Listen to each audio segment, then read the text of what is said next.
Imagine standing in the sterile, flickering corridor of an abandoned hospital. It's 3:12 a.m. Right. The air is totally stagnant. It's got that heavy smell of old copper and dust, And the silence is just absolute. Yeah, that really suffocating kind of quiet. Exactly. And then, way down at the far end of the hall, a phone rings. Ooh, yeah. You know you shouldn't answer it. Every single survival instinct you have is just screaming at you to walk away. Right, just turn around and leave. But you pick up the receiver, and in that one, seemingly innocent motion, you trigger this mechanical trap, a trap that you're going to be forced to rebuild for yourself night after night for the rest of eternity. It's such a visceral image. It really is.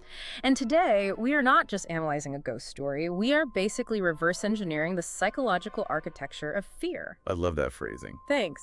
We're doing a deep dive into a really unsettling narrative to explore how the structural choices a storyteller makes and, the subtle ways they deliver information are actually the true engines of cognitive manipulation. Which is so important because, well, it requires us to move past those surface-level horror tropes. Right. I mean, a monster in the dark is a primal threat, sure, but a narrative that actively weaponizes your own psychology against you, that requires a fundamentally different level of craftsmanship. Oh, absolutely. We're really looking at the mechanics of dread here, and honestly, more importantly, how those mechanics frequently misfire when someone misunderstands how the human brain actually processes pacing and agency. Yeah, and that brings us to our source material for this deep dive. It's a really comprehensive piece of literary critique from the YouTube channel The Midnight Curator. Such a great channel. They're fantastic.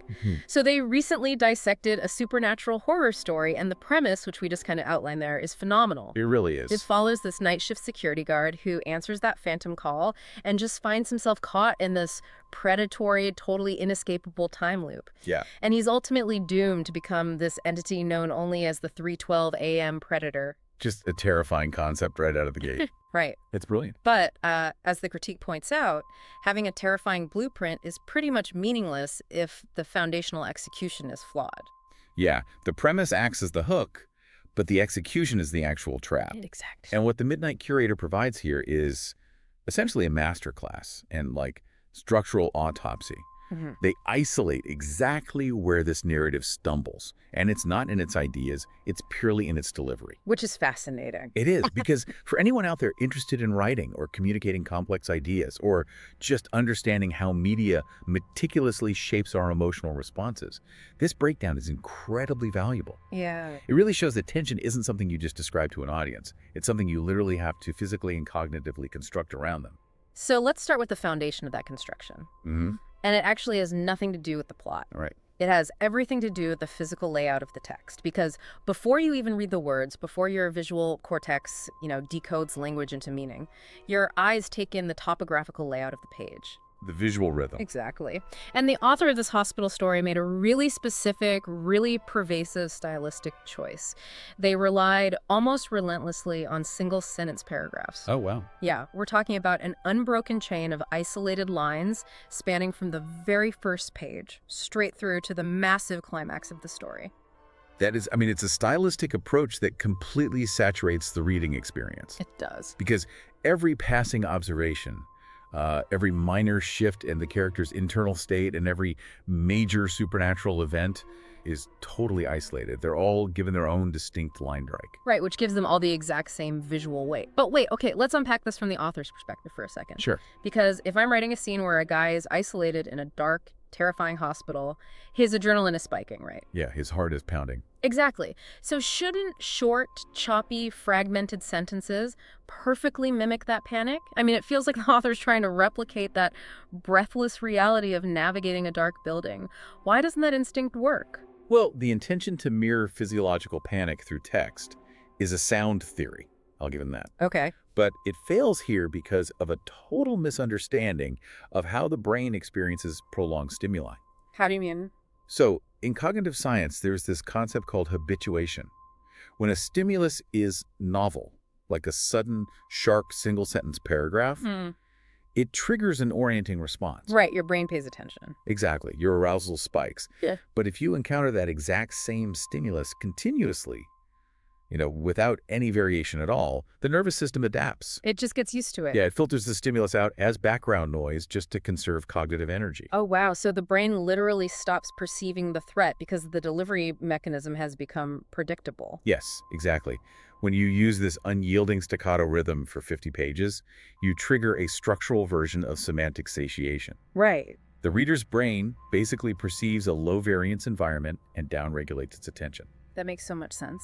And furthermore, line breaks act as visual cues for cognitive processing. They tell the reader to pause, sort of weigh the importance of the isolated text. Right. But if you force the reader to pause and assign maximum importance to a sentence about, like, dust motes in the air, Yeah. and then you demand that exact same level of processing for the sudden appearance of a mutilated ghost in the hallway, you flatten the narrative hierarchy. You're demanding maximum cognitive load for every single detail. It's like typing an entire 50-page corporate report in bold, red, capitalized letters. So that's a perfect analogy. Right. Like, the intention might be to communicate extreme urgency, but the actual result is that you, the reader, just feel fatigued and annoyed. Completely. The urgency is neutralized by the uniformity. So if that constant staccato rhythm just numbs the reader, how does a writer actually maintain that feeling of panic without inducing habituation? Well, the Midnight Curator proposes a solution that's rooted in contrast Right. and physiological control. You have to actively manipulate the reader's speed by varying sentence and paragraph lengths.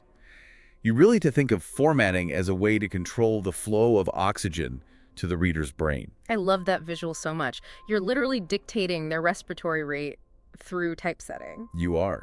And the critique provides this great concrete example of how to rewrite the opening to achieve exactly this. Let's hear it. They suggest taking all those early atmospheric details, the heavy history of the hospital wards, the erratic hum of the flickering lights, the unsettling image of rusted wheelchairs against the walls. Yeah, the really creepy scene-setting stuff. Right. And instead of fracturing them into single lines, you weave them together. You build one dense, suffocating block of text. Because visually, when you turn the page and encounter a massive, unbroken paragraph, it feels heavy. Yes. It requires actual effort to wade through it. It physically slows your reading speed down, forcing you to adopt the slow, cautious pace of the security guard. Exactly. You're building creeping, methodical dread through Yeah. the sheer density of the prose. You establish a slow baseline rhythm. Right. You load the atmosphere layer by layer, increasing the cognitive weight. And then, and this is the crucial part, you reserve the single-line drop exclusively for the highest moment of shock. You save the formatting for the punch. Exactly. Like in this story, there's that pivotal moment where the protagonist is wading through all this heavy silence, and suddenly he hears a phantom voice in the dark simply say, "Hello." Yeah. If you've been trudging through a massive, suffocating paragraph and suddenly you hit a hard line break, and sitting there all by itself is the word "hello," It's terrifying. that formatting hits you like a physical blow. The contrast is what creates the physiological spike in the reader. The dense paragraph acts as the tension on the bowstring, pulling it tighter and tighter. Right. And the line break is the release of the arrow. You cannot have the impact of the release without the slow, arduous pull that preceded it. That makes total sense. It's why continuous jump scares in horror films eventually just become tedious, right? Really? You need the suffocating quiet to make the loud moments genuinely deafening. Yes, exactly. And that transition from structural mechanics to psychological impact is brilliant. And the Midnight Curator actually applies that exact same methodology to the next phase of the story. Which is where it gets really interesting. Yeah, because if flattening the text numbs the reader's brain, physically forcing the character into a room numbs their emotional investment. So let's look at why removing physical agency is just as damaging as removing structural pacing. We're basically moving from how the reader is pulled through the text to how the character is pulled through the physical space. Right. So we arrive at the climax setup. The narrative tension has peaked. The security guard finds himself standing directly outside room 312, which we know is the epicenter of the time loop. Right, he's terrified. He plants his feet in the hallway and explicitly declares, "I'm not going anywhere." He's attempting to assert his agency. Exactly. But then the author introduces this profoundly frustrating narrative device. The guard is suddenly dragged backward. Yeah. He just slides across the linoleum into the room by this invisible supernatural force. completely against his will. The protagonist is instantly stripped of his autonomy. He's transitioned into a state of total physical powerlessness. It's like watching a ragdoll physics glitch in a video game. Ugh, yeah. It completely breaks the immersion, just this generic sci-fi tractor beam scooping him up and depositing him at the center of the trap. But okay, let me play devil's advocate here for a second. Go for it. Isn't a complete loss of control fundamentally terrifying? I mean, if we look at sleep paralysis or the primal fear of being overpowered by a predator you can't fight off, helplessness is a core human phobia, right? It is. So why does it fail so spectacularly in this specific narrative? It fails because it fundamentally misinterprets the subgenre of horror it occupies. Oh, interesting. Yeah, physical helplessness is frightening on a biological survival level. If this were a slasher narrative, an overpowering physical threat would be totally appropriate. Right, like Jason Voorhees just picking you up. Exactly. But the premise here is a deeply psychological predatory time loop.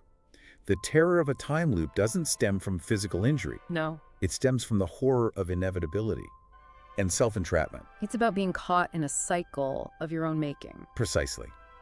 When the author uses an invisible force to drag the guard into the room, they shift the source of the horror from an internal locus of control to an external one. Oh, I see.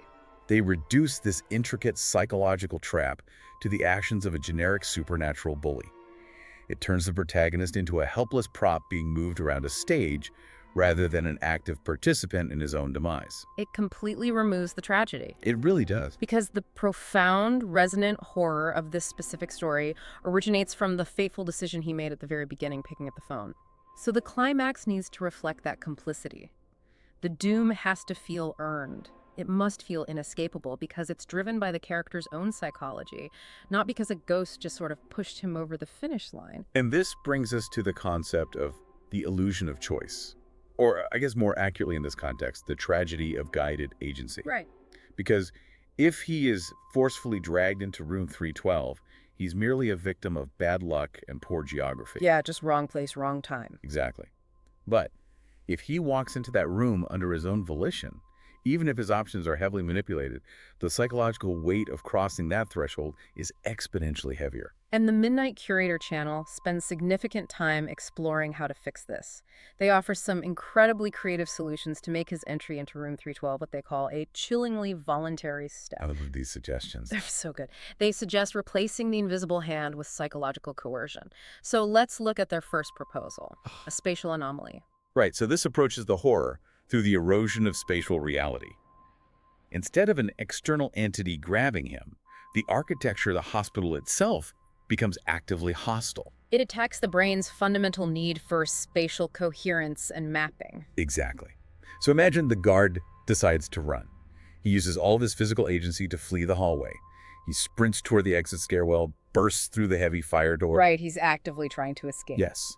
He descends a flight of stairs, throws open the door to the lobby, and finds himself standing directly in front of room 312. Oh, man. So he turns around, takes a different corridor, takes 3 left turns, runs until his lungs are burning, opens a maintenance closet. And it's room 312. Yes. The geography is non-Euclidean. The environment is rigging the outcome of his choices.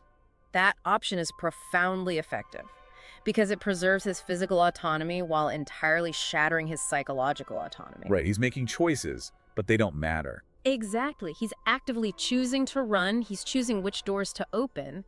But the manifestation of the time loop ensures that his own momentum, his own desperate attempts to escape, are exactly what carry him into the cell. It reinforces the core theme beautifully. No matter what choices you make, the cycle will recalibrate to bring you back to the center of the trap. You exhaust yourself fighting only to realize your struggle is the mechanism tightening the noose. Exactly. But there's a second option they propose, which I actually find even more insidious. Oh yeah, the cognitive dissonance one. Yes, because it targets cognitive dissonance rather than spatial logic. The curator suggests he could be lured inside by noticing a specific impossible detail on the decaying doppelganger waiting inside the room. This one really leans into morbid curiosity and the horror of visual data processing. Right. So imagine the scene. He stands his ground in the hallway. He looks into the dim light of room 312, and he sees the grotesque, decaying entity in there. His instinct is obviously to run. Of course. But his visual cortex registers an anomaly that his brain simply cannot reconcile. Right. He sees a watch on the entity's wrist, Hmm. his grandfather's watch. Yes. The exact one he is currently wearing, complete with the microscopic crack on the edge of the glass. Or, maybe he sees a highly specific, idiosyncratic scar on the creature's hand. A detail so unequivocally personal and impossible that it overrides his amygdala's fear response. Yeah. The cognitive dissonance is so intense. The gap between what he knows to be true and what he is seeing is so vast that he is compelled by fundamental human nature to bridge it. He has to step closer to investigate. He has to. He crosses the threshold voluntarily. He steps into the trap not because he's pushed, but because he's pulled by his own desperate need to understand an impossible reality. Which is brilliant because you, as the reader, are watching him seal his own fate. You're mentally screaming at him to stay in the hallway, but you completely understand why he can't. It roots the horror entirely in his own cognitive processes. Exactly. Because a cage that is dropped over you evokes panic. Yeah. But a trap that you meticulously investigate and willingly step inside, that evokes profound dread. Yes. And it makes the entrapment perfect because the mechanism of capture was his own curiosity. Which brings us to the moment of revelation. Yeah. The guard has crossed the threshold. He is inside room 312. The trap has sprung. Exactly. So how is the terrifying truth of the infinite time loop actually communicated to him and, by extension, to the reader? Well, here we arrive at the absolute peak of the narrative arc. And once again, the Midnight Curator identifies a critical structural failure in the author's execution. Yeah. It's a failure in the semiotics of the climax, how meaning and information are delivered at the point of highest tension. Because the original text opts for a notoriously clunky trope, right? The villainous monologue, Yes. the decaying doppelganger, the future corrupted version of the guard actually speaks to him. It delivers this block of explicit dialogue. It literally states that the hospital collects them. He uses the word trap, Yes. It provides a verbal instruction manual for the time loop. which is just, it delivers unambiguous, direct exposition at the exact moment the narrative should be relying on atmosphere and realization. It's the equivalent of turning on the harsh fluorescent overhead lights in the middle of a haunted house. Oh, that's exactly what it is. The moment you illuminate every corner and explain the mechanics of the animatronics, the illusion dies. The fear just evaporates because the unknown has been categorized and filed away. Right. When the doppelganger recites the rules of the loop, it shifts the genre from psychological horror to dark fantasy. How so? Well, horror, particularly cosmic or psychological horror, relies heavily on the hermeneutic code. The hermeneutic code. Explain that for us. It's the way a narrative poses questions Hmm. and deliberately delays or obscures the answers to maintain a state of unease. Ah, okay. So giving the answer outright destroys the hermeneutic puzzle. It bounds the horror. It puts a neat, comprehensible box around it. It makes the audience passive because when you hand the reader the explanation on a silver platter, you strip away their opportunity to do the cognitive work. Exactly. You rob them of the visceral shock.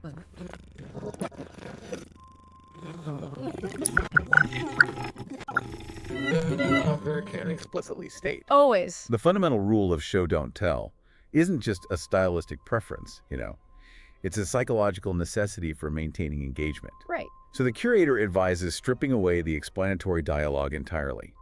Silence the antagonist. Instead, you heighten the isolation by relying on environmental storytelling. Letting the architecture and the objects within the space deliver the exposition. Yes. The hosts of the Midnight Curator paint such a vivid picture of how to execute this. Let's look at their first alternative ending. This one. They suggest total silence in the room. No villainous speech at all. The protagonist steps inside, terrified, frantically searching for answers or a weapon, Yeah. right? And he yanks open a heavy metal filing cabinet drawer. And inside that drawer, he doesn't find a file explaining the plot. No. He finds hundreds of laminated security badges. And as his eyes adjust to the dim light, his brain begins to process the visual data. Every single badge bears his exact name. Oh, man. Every badge bears his exact photograph. The mathematical dread of that image is just staggering because you look at one identical badge. Okay, that is a disturbing anomaly. You look at two, your panic spikes. But you look at a drawer overflowing with 500 identical badges. Some fresh, some yellowed with age, some stained with dried blood. And the sheer scale of the repetition hits you. The reader's brain has to rapidly process that visual information, cross-reference it with the premise of the story, and arrive at the conclusion. And when that light bulb moment finally clicks, the realization is devastating. It really is. And that is the supremacy of silent horror. The dread stems from the cognitive leap the reader is forced to make. The environment provides the raw data, but the reader must act as the detective. Because the reader has to synthesize the clues themselves, the resulting realization feels earned. It belongs to them, which means it lodges itself significantly deeper in their psyche than a fact that was simply dictated to them by a talking monster. It forces the reader to be complicit in the realization. Exactly. Now, the curator offers a second alternative that is equally brilliant, relying on auditory environmental cues to signify the cyclical nature of the trap. Right, the audio cues. In this scenario, the guard is fatally wounded during the confrontation, or perhaps his heart simply gives out from the sheer terror of the revelation. Yeah. He collapses on the linoleum floor of room 312. And as he lies there, dying, the silence is broken by the slow, rhythmic, fading beep of a medical heart monitor. Which is a fascinating choice, because even if he isn't physically hooked up to a machine, the auditory environment of the hospital begins to reflect his internal physiological state. The setting merges with his biology, the beeps slow down, and then the monitor flatlines, that long, solid, piercing tone of clinical death. But the moment his life ends, the hospital's rusted, decrepit PA system overhead violently clicks on. Ugh, chilling. There's a burst of heavy static, and an automated, dispassionate voice announces his formal admission into the ward. Or, perhaps it chimes and announces the start of a new security shift. Just wow. Without a single line of exposition, the click of that PA system tells you everything you need to know. It does. It tells you that the hospital itself is a vast, unfeeling machine. It has just swallowed him whole, processed his death, and seamlessly reset the board for the next victim. Who is, of course, just another iteration of himself arriving for his first shift. It's so bleak. Both of these alternatives successfully weaponize the setting. The environment ceases to be a passive backdrop and becomes the primary antagonist. Yes. Mundane objects like name badges, a PA system, a heart monitor, they're twisted into instruments of profound psychological torture. Because by removing the exposition, the author forces the reader to directly confront the cold, systemic machinery of the trap. It is an absolute masterclass in subtlety and audience respect. It really is. Now, we've spent a considerable amount of time navigating the dark, blood-stained corridors of this fictional hospital. We've dissected how the Midnight Curator analyzes structural pacing, the necessity of guided agency, and the superiority of environmental storytelling over blunt exposition. Right. But this is where we zoom out. Because the true value of this deep dive is recognizing that these mechanical frameworks are not isolated to the horror genre. Not in the slightest. The structural pillars we've been discussing are foundational to human psychology, behavioral economics, and effective communication. Exactly. They apply universally to how we process information, how we are persuaded by leadership, and how we interact with the environments designed around us. We really need to map these concepts directly onto real-world applications. So let's take the first pillar, the trap of the monotonous rhythm and visual pacing. Okay. We established that utilizing an unvarying structural rhythm, like those relentless single-sentence paragraphs, induces habituation and numbs the recipient's brain. Think about this in the context of corporate communication, user interface design, or even public speaking. The parallels are so direct. In cognitive load theory, which heavily informs instructional design and corporate communication, presenting information without a clear visual hierarchy completely overwhelms the working memory. Right. If we apply the hospital story's failure to a business environment, we see it manifested constantly in poorly designed communications. Oh, absolutely. Think about the last time you received a department-wide email from a manager where nearly every sentence was bolded. Oh, I've got so many of those. Right. Highlighted in yellow, typed in red text to signify its critical importance. You didn't feel a heightened sense of urgency, did you? No, not at all. You likely felt a wave of immediate fatigue. Your eyes just glazed over the text. Because the sender attempted to mandate urgency through formatting, rather than utilizing formatting to guide cognition. Exactly. When everything is emphasized, the baseline of the environment is raised to a state of constant artificial alarm. The reader's brain immediately filters it out. It has to, just to survive the email. Right. To effectively command attention, you must manage the cognitive load by establishing a calm, informative baseline. You control the flow of oxygen. If you're drafting a critical proposal, you build the context utilizing dense, structurally standard paragraphs. You weave the data, the background, and the rationale together. Yes. You create a steady, methodical reading pace. And then, when you need to deliver the core financial risk or the primary action item, you isolate it. You give it its own line. Yes, you surround it with white space. Yeah. That structural contrast, the sudden break in the dense text, acts as the cognitive punch. It makes the takeaway physically impossible to ignore because it breaks the established pattern. Now let us examine the second pillar, character agency and the illusion of choice. Okay, the tractor beam. Right. We analyzed why a generic supernatural tractor beam physically dragging the protagonist ruined the horror, while luring him into the room through his own cognitive dissonance created a profound tragedy. So how does the removal of an external locus of control translate to leadership or persuasion or change management? Well, it is the absolute core of effective influence.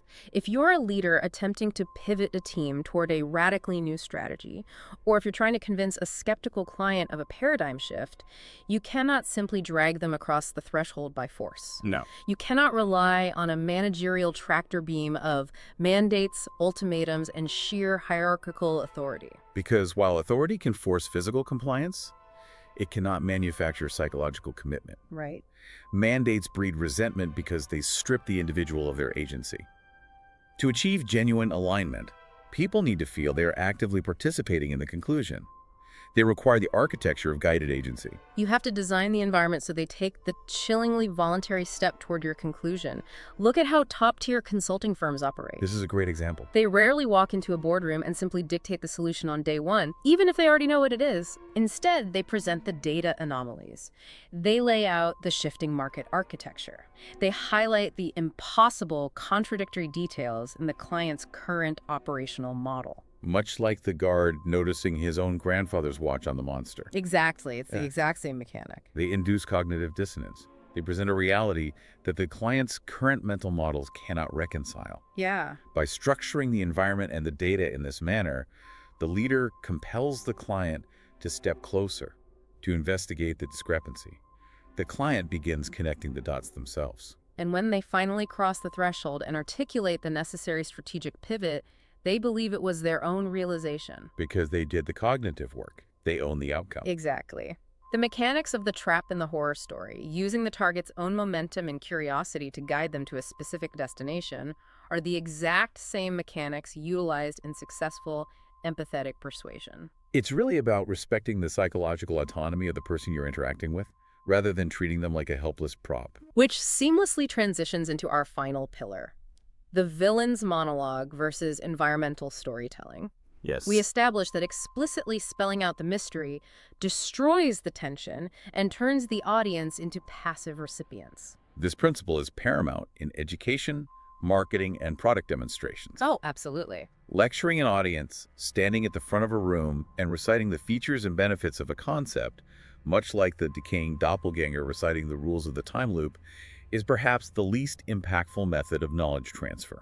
It's just boring, frankly. In educational psychology, this relates directly to constructivist learning theories, like those proposed by Jean Piaget. Right. Constructivism basically posits that humans generate knowledge and meaning from an interaction between their experiences and their ideas. When you simply dictate a fact, you bypass the experiential interaction.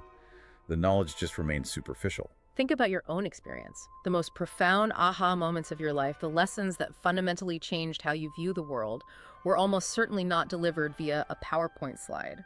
No, definitely not. They were the moments where you were handed the pieces of the puzzle and you had to synthesize them yourself. It's the drawer full of identical name badges. Yes. When you design an environment that allows your audience to piece together the meaning themselves, whether through carefully constructed case studies, experiential learning, or interactive problem solving, the realization requires a neural investment. It sticks with you. An insight that is earned through observation and critical deduction is retained significantly longer than a metric that is merely announced. We see this executed perfectly in high-level product marketing. Oh, for sure. If a software company wants to prove their new processing engine is exponentially faster than the competitors, the worst thing they can do is put an executive on stage to read a monologue about processing speeds. The audience's eyes will immediately glaze over. Instead, they utilize environmental storytelling. They put two machines side by side on a massive screen, hit render on a huge visual file simultaneously, and let the audience watch the progress bars in total silence. The silence is critical there. It allows the audience to independently process the visual data. They observe the competitor's bar crawling, while the new engine's bar instantly completes. Right. The silent demonstration is the corporate equivalent of the flatlining heart monitor and the automated PA system. The environment delivers the undeniable truth without a single word of exposition. The silent horror of the abandoned hospital is fueled by the exact same psychological mechanism as the silent awe of a brilliant product demonstration. It all hinges on trusting your audience. That trust is key. The author must trust the reader's cognitive ability to map the pacing, to feel the psychological weight of their own choices, and to successfully decipher the environmental clues. Right. When a communicator over-explains, they signal a fundamental lack of trust in their audience's intelligence. And that trust is really the bridge between generic content and resonant art. Beautifully said. Okay, well, synthesize the journey we've taken during this deep dive. Yeah, let's recap. We began by analyzing the physical topography of the text, exploring how varying structural pacing utilizing dense paragraphs to induce slow, methodical dread and isolating lines to deliver sharp shocks allows a communicator to actively manage an audience's cognitive load. And their physiological tension. Exactly. We then progressed into the psychology of spatial and narrative movement, recognizing that preserving an individual's agency, structuring an environment so they take guided, voluntary steps toward a realization generates a profound psychological investment. An investment that forceful external mandates can never achieve. Right? And finally, we examined the climax, confirming that leveraging environmental cues to facilitate an organic aha moment is vastly superior to the villainous monologue of direct exposition. Show, don't tell. Exactly. By forcing the audience to act as the detective, we preserve the engagement, we preserve the mystery, and we ensure the realization lodges deeply in their psyche. But before we sign off, there's one final lingering implication of the Midnight Curator's critique that I really want to leave you to mull over. Oh, I know where you're going with this. It builds upon the darkest thematic element of the story's premise. The specific nature of the time loop and the entity known as the 3:12 a.m. predator. The ultimate fate of the security guard. Precisely. Or rather, a fate that aligns perfectly with the tragedy of complicity we discussed earlier. Right. We established the horror of the guard crossing the threshold into room 312, realizing he is doomed to remain trapped in that hospital. But the environmental clues, the identical name badges, the grandfather's watch on the creature's wrist point, to a realization that is infinitely more devastating than mere physical entrapment. Because he isn't just going to die in that room, the cycle doesn't end with his death. No. The cognitive leap the reader must make is that the guard is doomed to become the very entity that lured him there in the first place. Yeah. He is destined to rot, to conceptually and physically decay over countless agonizing cycles until his humanity is entirely stripped away and he transforms into the 3:12 a.m. predator. That completely recontextualizes the entire narrative. It does. It means that the apex of psychological horror is not the loss of freedom, nor is it the fear of an external monster. No. It's the horrific realization that he is now the very monster who will have to stand in that dim room wearing that specific scratched watch, waiting to trigger the cognitive dissonance in the next version of himself. He goes from being the prey to being the predator, but he has absolutely zero choice in the matter. The trap has weaponized him against himself. The victim is forced to become the architect of their own endless suffering. He must meticulously maintain the trap, ensuring the environmental cues are perfectly placed to lure himself in over and over again for eternity. Wow. That is the absolute pinnacle of psychological terror, the moment the external threat and the internal self become indistinguishable. That is a profoundly heavy concept to carry with you. It really forces you to look inward, to examine your own behavioral loops, your own organizational habits, and wonder if you are unconsciously luring yourself into the same traps over and over again. Yeah, are you the victim of your circumstances, or are you the architect of your own staccato rhythm? Exactly. It circles right back to the premise of structural engineering we hinted at earlier. We look for blueprints to provide stability, to know the walls will hold and keep the monsters out. Right. But the most masterful storytellers and the most effective communicators don't build walls to keep you safe. They utilize the invisible structures of pacing, agency, and subtle environmental cues to build a room that you walk into entirely on your own. A room where the floor drops out. The walls close in, and you realize too late that the architect who designed the trap was you all along. It is a terrifying, brilliantly executed blueprint. It really, really is. Well, thank you for joining us on this deep dive into the underlying mechanics of fear and cognition. It's been a great discussion. We hope that the next time you read a thrilling novel, sit through a complex presentation, or even draft a critical proposal, you will look past the surface material. Look at the framing. Exactly. You will see the invisible architecture being constructed around you, and you will understand the subtle psychological art of how it was built. Until next time, stay curious, continually question the structures around you, and whatever you do, do not answer the phantom call.